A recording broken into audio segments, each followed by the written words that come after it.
To quá nha. Ông mang cho đẹp nha. Mặc đẹp đẹp đi học nhé.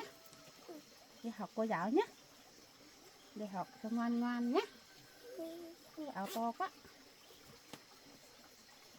Dài quá. Được rồi, để cặp sách nhé.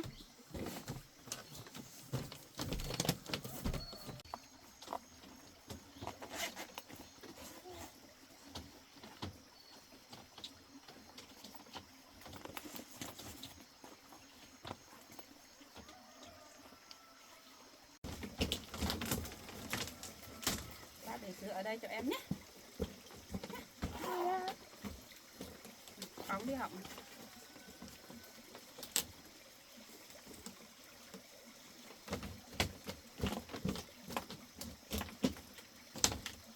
Có bỏ tao không? Thôi đổi mũ cho kệ nhỉ. Tao không đi học cô giáo nhé. Thì ba lại đón nhé. Sao? Ngoan mà. Đó. Đi cô giáo xong thì học xong bác lại đi đón con chứ. Đẹp đẹp nhé.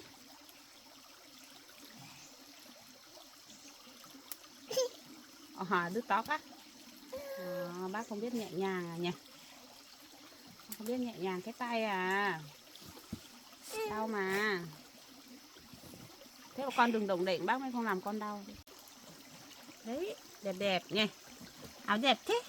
Ông cho đẹp nhỉ. Đội mũ hay cầm. Rồi đi nhé, đi học nhé. Cái đội mũ để nhà. Đội mũ không? Đẹp đẹp để con đội mũ nữa nhé. Ôi trời ơi, xinh quá. Con gái bác xinh quá, đi học thôi. Đi học thôi. Đi. Mà biết không? Bác cõng đi học nhé. Đi. Bác cõng đi học thôi. Bác đội mũ đó.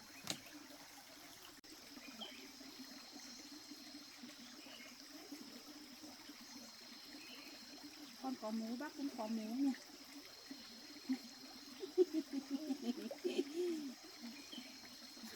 Bác cõng đi học nhé. Đi. Đến đây bác cõng nè. Cho đây mặc dép à.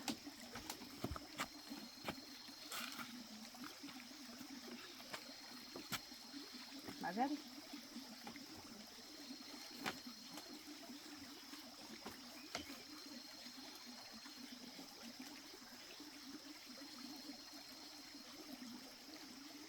Ở đây đây. Ô bác. Bác cõng con cõng cặp sách. Con đi học. Đi học nhá. Về nhá. Bye bye nhà này. Bye bye. Em đi học nhá. Đi học nhá. Của em làm gì ấy, em đi học mà.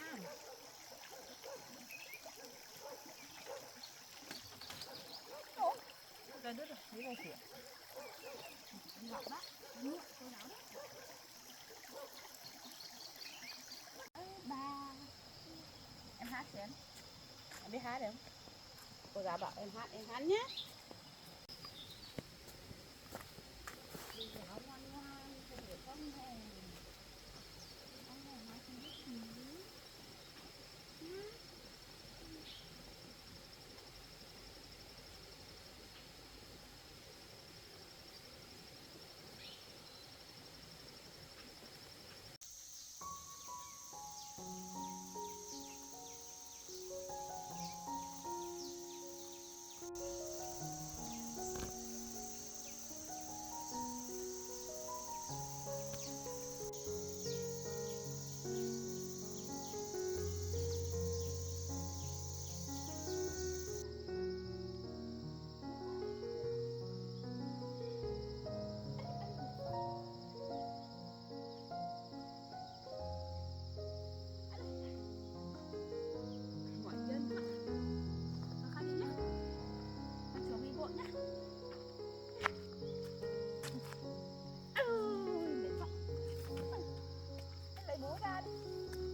áo ở đâu?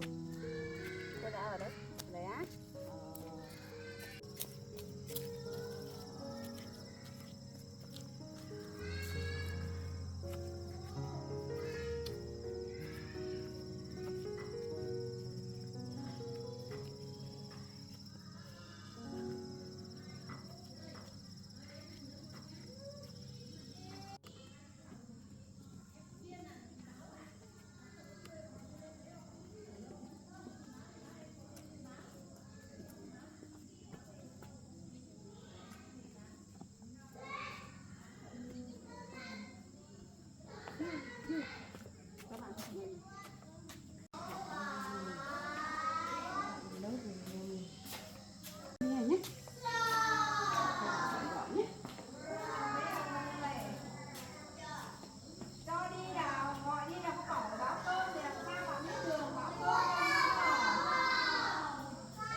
ra chỗ cốc cọ đây em có việc tí. Ra luôn nhé.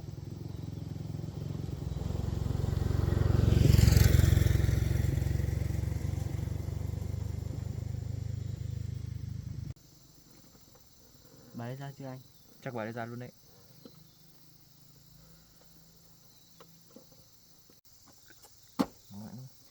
Sao trong cái phòng đấy không có gì nhỉ? Em không biết. Rõ ràng bà đấy giấu đi à? rõ ràng bà chủ bảo là ở trong phòng đấy có giấy tờ với lại có tiền à? Chắc bà đấy biết trước, bà đấy giấu anh.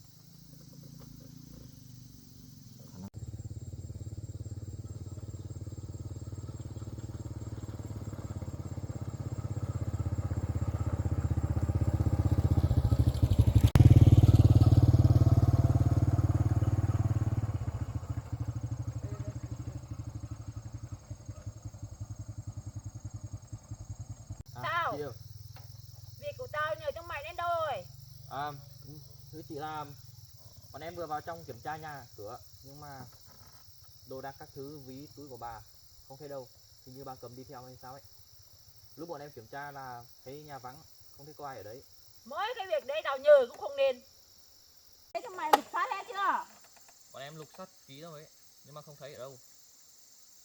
Không nổi rõ ràng chính quyền cho nó rồi mà sao lại không thấy? Thế thì không biết bà ta giấu ở đâu nữa hay là bà lúc nào đi đâu cũng cầm theo rồi. Vâng, thế thì bây giờ xong việc rồi, chị cho bọn em xin tiền lại. Mày có tìm được làm việc cho tao đâu mà đòi tiền tao. Làm được việc tao mới cho tiền chúng mày chứ. Vớ vẩn. Thế thì chị cho bọn em xin một ít tiền xăng đi lại với. Không, chúng mày khi nào chúng mày làm tìm được cái quyển sổ cho tao tao cho. Còn không tao không cho chúng mày. Chị ạ, trong nhà đấy bọn em lục soát hết rồi chị ạ. Ngó ngách các thứ lục soát hết rồi, không tìm thấy đâu.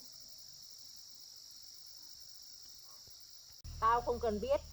Bây giờ chúng mày phải làm thế nào tìm được sổ cho tao thì tao mới cho tiền. Còn không thì còn lâu tao mới cho tiền chúng mày.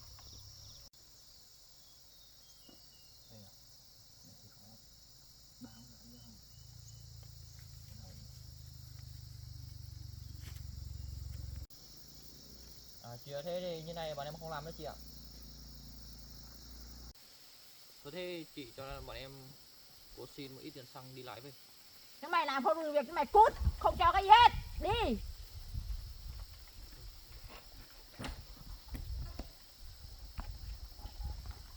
Còn mỗi cái việc đấy chúng mày không làm được. Cút đi. Này.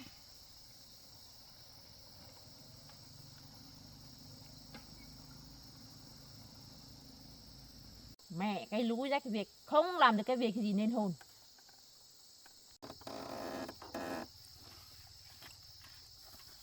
Mẹ bây giờ mình phải vào xem. Mẹ hai cái thằng kia làm không được cái việc gì. Bây giờ tao khắc vào kiểm tra xem có ở nhà không. Tao vào xem đã.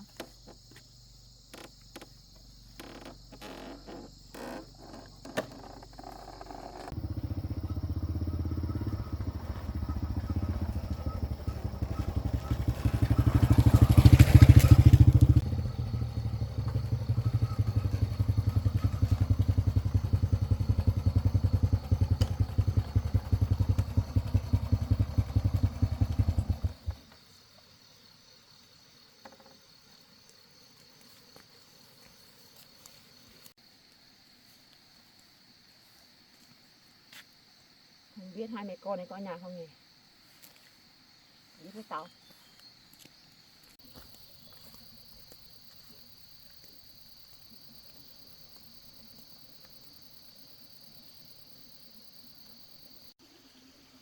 Chả biết hai mẹ con nó có ở nhà không.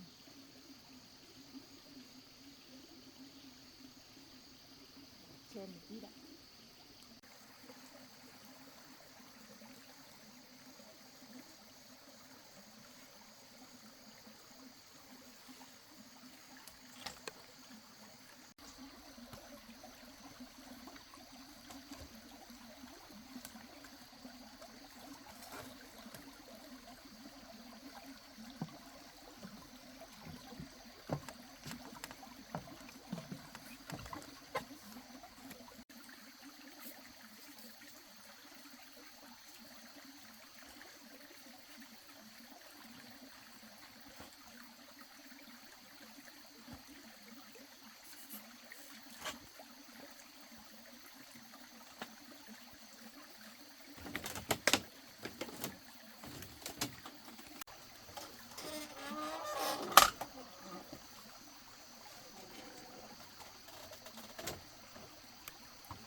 thấy có cái gì mỗi cái túi này.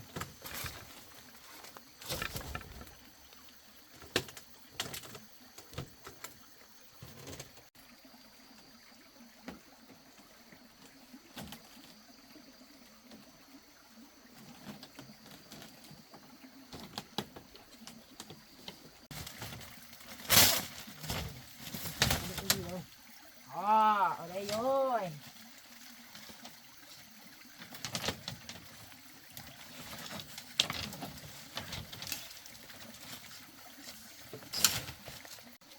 Cuối cùng tao cũng tìm thấy mấy cái thằng ăn hại, nhờ một tí cũng không xong.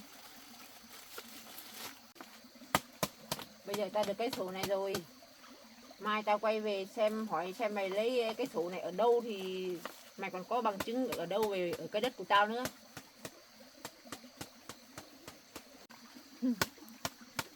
Bây giờ cái sổ này là của tao, bây giờ chính quyền cũng không cứu được mày nữa.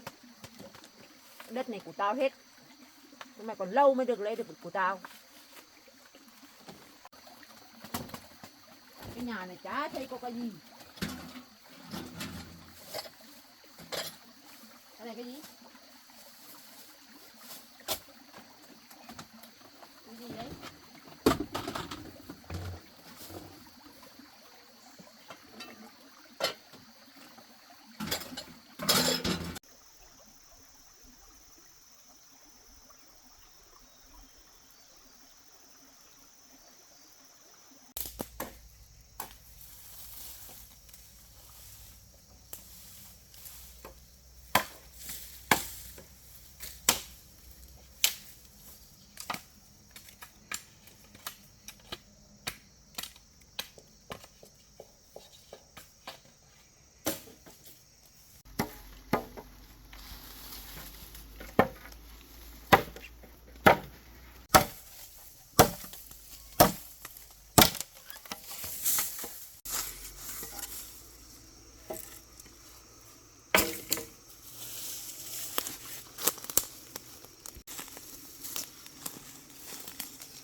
tao lấy được số rồi, còn lâu mới được ở được đất của tao.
Đóng cửa.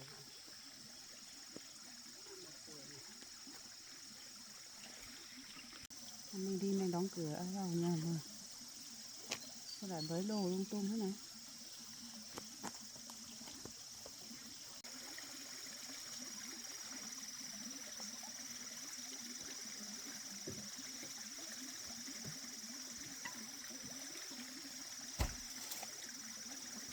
Trời ơi, ai là vào nhà mình lục tung tóe thế này nhỉ?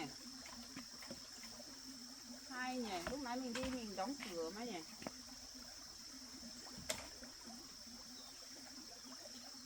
Vào làm cái gì nhỉ?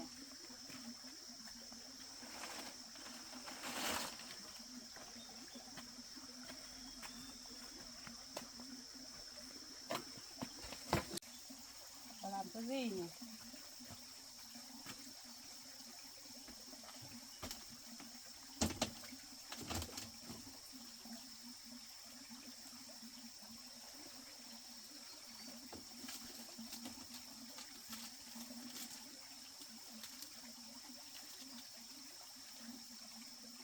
Ai lục đồ mày làm gì nhỉ?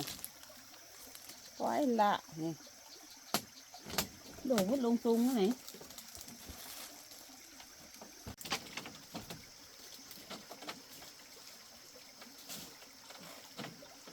Lục cái này ra nhỉ?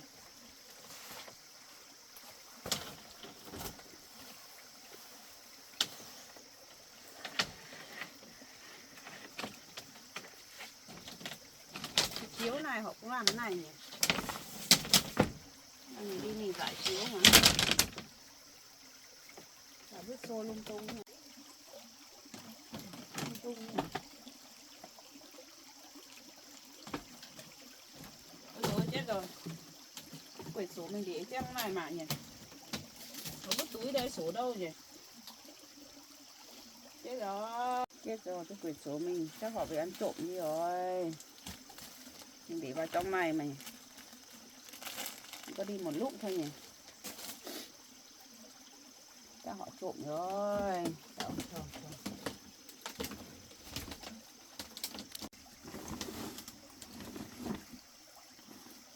Lấy đi rồi. Không. Cái này mình để ở kia, mình cứ phải để ở đây. Không thấy. Không mất được. Bây giờ làm nào được. Qua họ đục tung cái túi này ra bây giờ. Họ tìm không thấy cái gì, hôm nay họ lại về. Lạ nhỉ. Sao họ biết cái quyển sổ mình trong đấy nhỉ? Mình để ký thế cơ mà. Rồi mình biết tìm quyển sổ ở đâu. Bà kia về đòi mình không biết tìm ở đâu thì nói chuyện với bà. Giờ mình làm thế nào được?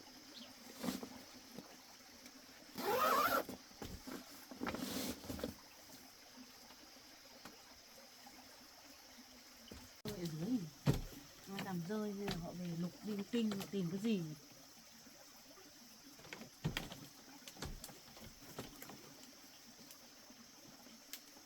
Lạ nhỉ, nó có đi một lúc thôi mình. Không an toàn thế nào, hôm qua họ về lục, hôm nay họ lại về. Chắc có đây. Hôm nay chắc họ tìm quyển sổ rồi. Cái này lúc nãy mình vải ở đây mà, sao họ về gấp này. Làm thế nào?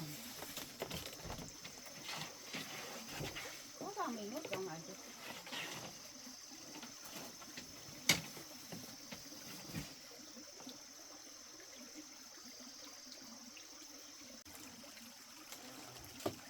Rơi ở dưới.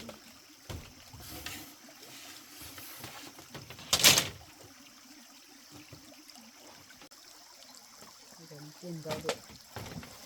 Làm nào được.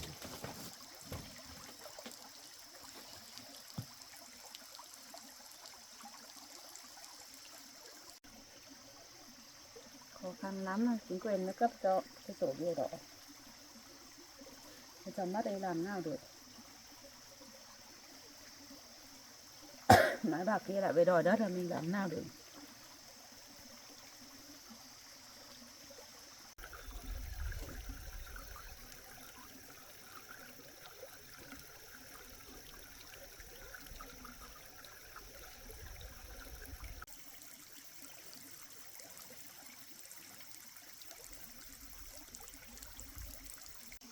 Trời không công bằng với mình.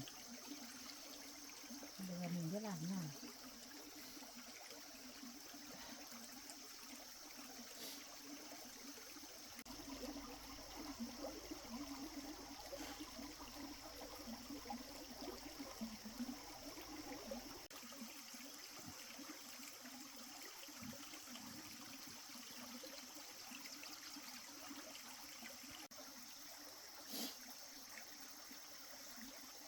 Giờ làm nào.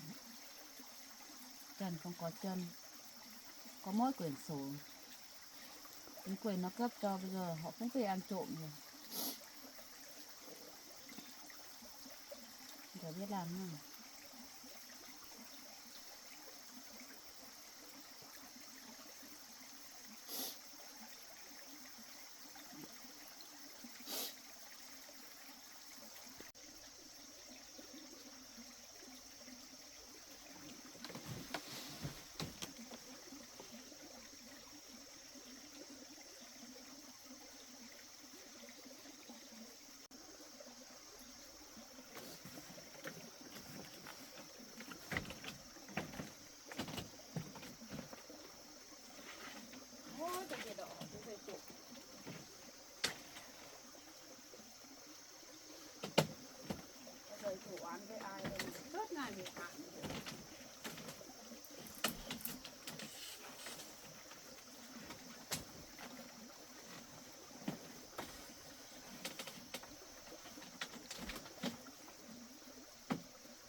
Nhà không có cái gì, mỗi cái bìa đỏ mà họ không về.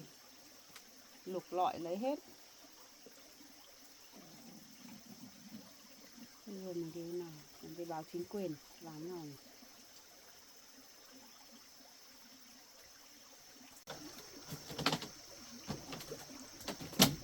Biết làm gì vậy?